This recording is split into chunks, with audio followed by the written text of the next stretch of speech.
আসসালামু আলাইকুম। আশা করছি সবাই ভালো আছেন। ট্যালেন্ট পুল চ্যানেলের নতুন একটি ভিডিওতে সকলকে স্বাগত। দ্বিতীয় সাময়িক পরীক্ষা বা দ্বিতীয় প্রান্তিক মূল্যায়ন 2026-এর তৃতীয় শ্রেণীর বাংলা বিষয়ের একটি নমুনা প্রশ্ন ও তার উত্তর আজকে আমরা দেখব।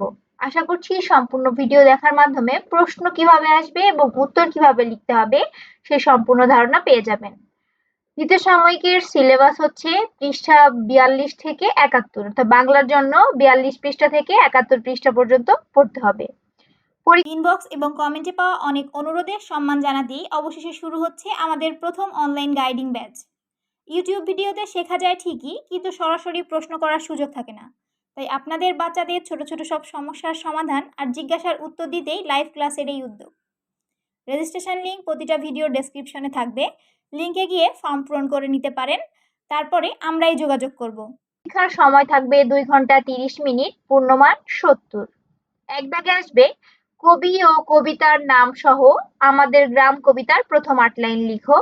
এখানে বলে রাখছি তোমাদের সিলেবাসে মোট 3টি কবিতা আছে, তার মধ্য থেকে যে কোনো একটি কবিতা আসবে। আমি সেখান থেকে আমাদের গ্রাম কবিতা দিয়েছি। তো এর জন্য থাকবে 5 নম্বর। কবিতার উত্তর আমরা কিভাবে লিখব? 1 নং প্রশ্নের উত্তর এটা লিখে আমরা কবিতাটা লিখব। এবার আমি দিয়েছি আমাদের গ্রাম, লিখেছেন বন্দে আলী মিয়া। আমাদের ছোট গায়ে ছোট ছোট ঘর, থাকি সেথা সবে মিলে নাহি কেহ পর। পাড়ার সকল ছেলে মোরা ভাই ভাই, একসাথে খেলিয়ার পাঠশালে যাই।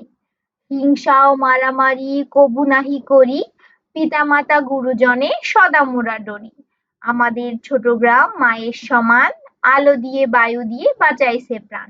এভাবে সুন্দর করে যে কবিতাটি আসবে সেটা লিখবে এবং খেয়াল করবে এই দাড়ি কমাগুলো যেন ভুল না হয়, ঠিক আছে?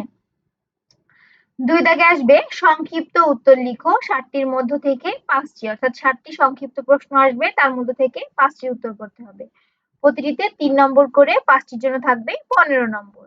অবশ্যই দ্বিতীয় প্রান্তিকের সিলেবাসের মধ্যে থেকেই আসবে। আমি দিয়েছি ক, পাড়ার সব ছেলে একসাথে কি করে?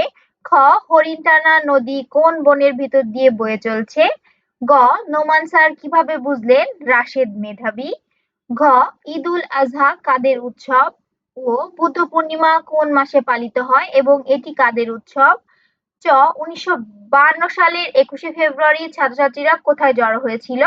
ছ, মসলিনের সুতো কিভাবে তৈরি হতো? তাহলে এর উত্তর আমরা কিভাবে লিখতে পারি? আমি দেখো সবগুলোর উত্তরই করে দিয়েছি, তোমরা পরীক্ষাতে যে কোনো 5টি প্রশ্নের উত্তর করবে। 2 নং প্রশ্নের উত্তর ক, পাড়ার সব ছেলে একসাথে মিলেমিশে থাকে, একসাথে খেলাধুলা করে এবং একসঙ্গে পাঠশালায় যায়। খ হচ্ছে হরিণটানা নদী কোন বনের ভিতর দিয়ে চলেছে? উত্তর হবে হরিণটানা নদী সুন্দরবনের ভেতর দিয়ে বয়ে চলেছে। গ, নোমান স্যার কিভাবে বুঝলেন রাশেদ মেধাবী? তো উত্তর আমরা লিখব রাশেদ শারীরিক প্রতিবন্ধী হওয়া সত্ত্বেও লেখাপড়ায় খুবই মনোযোগী ছিল এবং ক্লাসে শিক্ষকের সব প্রশ্নের সঠিক উত্তর দিত। তা দেখেই নোমান স্যার বুঝলেন রাশেদ মেধাবী। ঘ, ঈদুল আজহা কাদের উৎসব? তো ঘর উত্তর ঈদুল আজহা মুসলমানদের অন্যতম প্রধান উৎসব। ও, বুদ্ধ পূর্ণিমা কোন মাসে পালিত হয় এবং এটি কাদের উৎসব?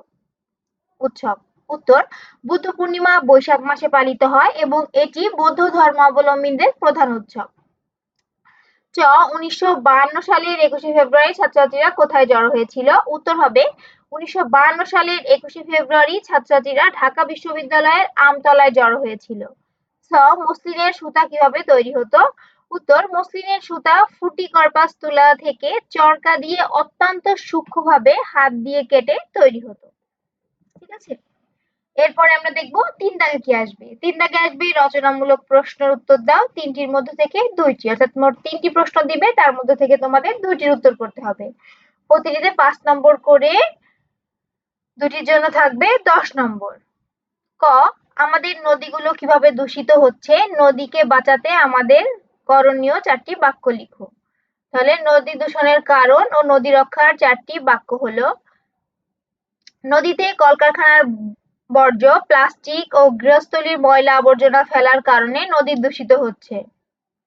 নদী বাঁচাতে 4টি করণীয়। 1, নদীতে প্লাস্টিক বা অন্য কোনো ময়লা আবর্জনা ফেলা যাবে না। 2 কলকারখানার বিষাক্ত বর্জ্য পদার্থ শোধন না করে নদীতে ফেলা বন্ধ করতে হবে। 3 সাধারণ মানুষকে নদী সুরক্ষা বিষয়ে সচেতন করতে হবে। 4 নদীর স্বাভাবিক প্রবাহ ঠিক রাখতে নিয়মিত নদী খনন করতে হবে।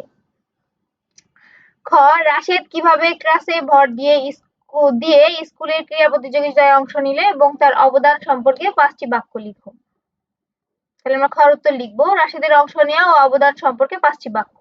1 রাশেদ এক পায়ে ভর দিয়ে ক্লাসে ভর করে ও স্কুলের ক্রীড়া প্রতিযোগিতায় অংশ নিয়েছিল। 2 সে তার অদম্য ইচ্ছাশক্তির জোরে অন্য সাধারণ ছেলেদের মতো খেলায় মেতে উঠেছে। 3 প্রতিবন্ধকতা যে কোনো বাধা নয়, রাশেদ তার নিজের অংশগ্রহণ দিয়ে প্রমাণ করেছে। 4 সে তার দলের সবাইকে খেলায় দারুণভাবে উৎসাহিত ও সহযোগিতা করেছিল। 5 তার এই সহযোগিতা ও অংশগ্রহণ স্কুলের অন্য সব শিক্ষার্থীদের জন্য একটি বড় অনুপ্রেরণা। গতে কি দিয়েছি দেখো, রাষ্ট্রভাষা আন্দোলনের ঘটনাটি নিজের ভাষায় 5টি বাক্য লিখো। গড় উত্তর আমরা লিখব, রাষ্ট্রভাষা আন্দোলনের ঘটনাটি 5টি বাক্যে নিচে দেওয়া হলো। 1 1952 সালের পাকিস্তানি শাসকেরা উর্দুকে একমাত্র রাষ্ট্রভাষা করতে চাইলে বাংলার ছাত্র সমাজ তার তীব্র প্রতিবাদ করে।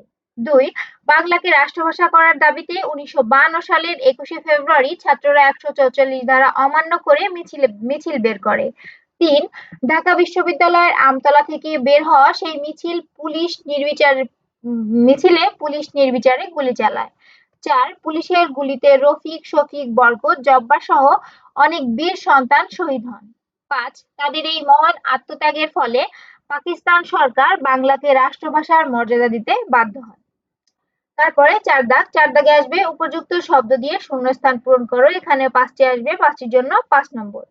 ক পদ্মা নদীর ড্যাশ খুব বিখ্যাত, আমরা লিখবো 4 নং প্রশ্নের উত্তর ক পদ্মা নদীর ইলিশ খুব বিখ্যাত। খ ঘড়িয়াল দেখতে কুমিরের মতো কিন্তু খুব ড্যাশ, এখানে হবে কিন্তু খুব শান্ত। রাশেদ ড্যাশে ভর দিয়ে দাঁড়িয়ে আছে, হবে ক্র্যাচে। ঘ খোকন হাসে ড্যাশ দীপ্তে, মুক্তের। ও আমরা আনিব ফুল ও ফসল, পাখি ডাকা ড্যাশ ভোর, নতুন ভোর। তো 4 নং প্রশ্নের উত্তর লিখে শুধু এই উত্তরটুকু লিখতে পারো অথবা সম্পূর্ণ বাক্যটা এভাবে পূরণ করে লিখে দিবে। 5 দাগে আসবে যুক্ত বর্ণ ভেঙে শব্দ তৈরি করো ও বাক্য প্রয়োগ করো। 7টির মধ্য থেকে 5টি, অর্থাৎ 7টি থাকবে, তার মধ্য থেকে 5টির উত্তর করতে হবে। এখানে 5টির জন্য থাকবে 5 নম্বর। তাহলে 5 নং প্রশ্নের উত্তর ক ত যোগ ত। তাহলে একটা শব্দ হচ্ছে উত্তর এবং বাক্য হচ্ছে প্রশ্নের উত্তরটি খাতায় লিখো। এভাবে প্রথমে আগে ভাঙিয়ে লিখবে, তারপরে একটি শব্দ লিখবে, তারপর সেই শব্দটি দিয়ে বাক্য তৈরি করবে। খ ট স যোগ ট স্টেশন, আমরা সময় মতো রেল স্টেশনে পৌঁছালাম। গ ল যোগ ল উল্লাস, খেলায় জিতে ছাত্ররা উল্লাস করছে। ঘ দ যোগ ধ যুদ্ধ, 1971 সালে আমরা এক মহান যুদ্ধ করেছি। ম যোগ প সম্পদ, বনভূমি আমাদের দেশের অমূল্য সম্পদ। তারপরেরটা কি আছে, ম যোগ ম আম্মা লিখতে পারো। তারপরে স যোগ ম, তাহলে স যোগ ম। এভাবে যে 7টি থাকবে তার মধ্যে থেকে যে 5টি লিখলে তোমাদের ভুল হবে না, সেই 5টি লিখবে। 6 দাগে আসবে শব্দ অর্থ লিখো, 7টির মধ্য থেকে 5টি, অর্থাৎ 7টি শব্দ অর্থ দেওয়া থাকবে, যে কোনো 5টির উত্তর করবে। খরস্রোতা, 6 নং প্রশ্নের উত্তর খরস্রোতা অর্থ কি, প্রবল স্রোতযুক্ত নদী। ডলফিন, এক ধরনের জলজ স্তন্যপায়ী প্রাণী। চটপট, জলদি বা তাড়াতাড়ি, দুটোই লিখেছি, তোমরা যে কোনো একটি লিখবে। ঘ ফোকলা, যার সামনের দাঁত পড়ে গেছে। ও আলপনা, মেঝে বা দেয়ালে আঁকা রঙিন নকশা। 7 দাগে আসবে নিচের বাক্যে সঠিক স্থানে বিরাম চিহ্ন বসাও, এর জন্য থাকবে 5 নম্বর। এখানে দেখো 2টি লাইন লেখা আছে উদ্দীপকের মতো, কিন্তু এখানে কোনো দাড়ি কমা ব্যবহার করা নেই, তাহলে আমরা এটা দাড়ি কমা বসিয়ে সুন্দর করে লিখব। মুরগিকে নিয়ে আসা হলো, এখানে হবে দাড়ি। সে কক কক করে বলল, এখানে কমা। সাপ আমার ডিম ভেঙে ফেলেছে, এখানে হবে ইনভার্টেড কমা, ভেঙে ফেলেছে এর পরে দাড়ি। সাপকে ধরতে গিয়ে পিঁপড়ার বাসা ভেঙেছে, এখানে দাঁড়ি। আগে সাপের বিচার করুন, কমা, রাজামশাই, এখানে হচ্ছে আশ্চর্যবোধক চিহ্ন দিয়ে ইনভার্টেড কমা দিতে হবে। এভাবে সুন্দর করে যে অনুচ্ছেদটা আসবে সেটায় দাড়ি কমা বসাবে। ৮ দাগে সমার্থক শব্দ লিখো ৬০টির মধ্য থেকে ৫টি। এখানে কি আসবে? সমর্থক শব্দ আসবে ৬০টির মধ্য থেকে ৫টি তোমাদের লিখতে হবে। আমি দেখো সবগুলোরই করে দিয়েছি, এর জন্য ৫ নম্বর। তো ৮ নং প্রশ্নের উত্তর গগন। যদি বলে ২টি করে লিখতে তাহলে ২টি লিখবে, আর ১টি করে লিখতে বললে ১টি লিখবে। আমি ২টি করে লিখে দিয়েছি তোমাদের বোঝার সুবিধার্থে। গগন আকাশ, আসমান, বায়ু, বাতাস, হাওয়া, রবি, সূর্য, অরুণ, যুগ, কাল, আমল, ঘর, বাড়ি, গৃহ, পাঠশালা, বিদ্যালয়, স্কুল, কিরণ, আলো, প্রভা, অন্ধকার, আধার, তিমির, জগৎ, পৃথিবী, দুনিয়া। তোমাদের হয়তোবা এই কয়টাই আছে পরীক্ষায়, যে মানে তোমাদের সিলেবাসের দ্বিতীয় দিকের যে সিলেবাস তার মধ্যে যে কটা সমর্থক শব্দ আছে সবই এখানে আমি দিয়ে দিয়েছি। এ কটা পড়লে এর মধ্যে থেকে সমর্থক শব্দ ইনশাল্লাহ কমন পড়বে। ৯ দাগে আসবে ফর্ম পূরণ। তাহলে মনে করো তুমি তিতাস অথবা তানিয়া, তুমি শাপলা সরকারি প্রাথমিক বিদ্যালয়ের ৩য় শ্রেণীর শিক্ষার্থী। তোমার রোল নং ৫। বিদ্যালয়ের বার্ষিক ক্রীড়া প্রতিযোগিতায় অংশগ্রহণের জন্য নিচের ফর্মটি পূরণ করো। তাহলে এই ফর্মটি তোমরা পূরণ করবে। এখানে কিন্তু তোমাদের নিজেদের তথ্য দিবে না, এখানে যে তথ্যটা দেওয়া আছে প্রশ্নে সেটাই লিখে দিবে।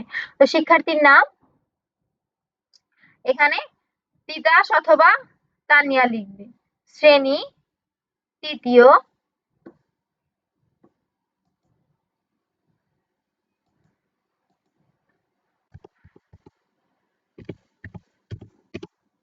আমি তানিয়া লিখলাম। এখানে তোমরা যদি ছেলে হও তাহলে তুমি যদি ছেলে হও তাহলে লিখবা তিতাস, আর মেয়ে হলে তানিয়া লিখবে। শ্রেণী ৩য়, রোল নম্বর ৫। যে খেলায় অংশগ্রহণ করতে চাও, এখানে আমি মূলক লড়াই অথবা দৌড় দিয়েছি। তোমরা যে খেলায় অংশগ্রহণ করতে চাও সেই অনুযায়ী নাম লিখবে। অভিভাবকের স্বাক্ষর, এখানে তোমাদের অভিভাবকের নাম লিখে দিবে। ১০ দাগে আসবে অনুচ্ছেদ রচনা, ৩টির মধ্য থেকে একটি, মোট ৩টি অনুচ্ছেদ রচনা আসবে, তার মধ্য থেকে যে কোনো একটির উত্তর করতে হবে, এর জন্য থাকবে ১০ নম্বর। যেমন আমি একটির উত্তর করে দিয়েছি, ক আমাদের দেশ বা নদীর দেশ। ১০ নং প্রশ্নের উত্তর ক, আমাদের এই অপরূপ রূপের দেশ বাংলাদেশ। বাংলাদেশ নদীমাতৃক দেশ। এদেশের বুক চিরে জালের মতো ছড়িয়ে রয়েছে অসংখ্য নদ নদী। পদ্মা, মেঘনা, যমুনা, ব্রহ্মপুত্র, সুরমা এদেশের প্রধান প্রধান নদী। নদীগুলো আমাদের দেশের মাটিকে উর্বর করে তোলে, যার ফলে এখানে প্রচুর ফসল ফলে। নদীর পানি আমরা চাষাবাদ ও দৈনন্দিন কাজে ব্যবহার করি। এছাড়া নদীপথ আমাদের যাতায়াত ও পণ্য পরিবহনের একটি সহজ মাধ্যম। নদী আমাদের মাছের চাহিদা পূরণ করে। নদী এ দেশের প্রকৃতিকে করেছে সবুজ সজীব। আমরা আমাদের নদীগুলোকে ভালোবাসবো এবং এগুলোকে দূষণমুক্ত রাখবো। তো এই হচ্ছে মোট ৭০ নম্বরের পরীক্ষা। আশা করছি প্রশ্ন কিভাবে হবে এবং উত্তর কিভাবে লিখতে হবে সেই সম্পূর্ণ ধারণা পেয়ে গেছো। প্রথম শ্রেণী থেকে পঞ্চম শ্রেণী পর্যন্ত সকল বিষয়ের নমুনা প্রশ্ন ও তার উত্তর পাওয়ার জন্য চ্যানেলটি সাবস্ক্রাইব করে পাশে থাকবে। আজ এই পর্যন্তই। আল্লাহ হাফেজ।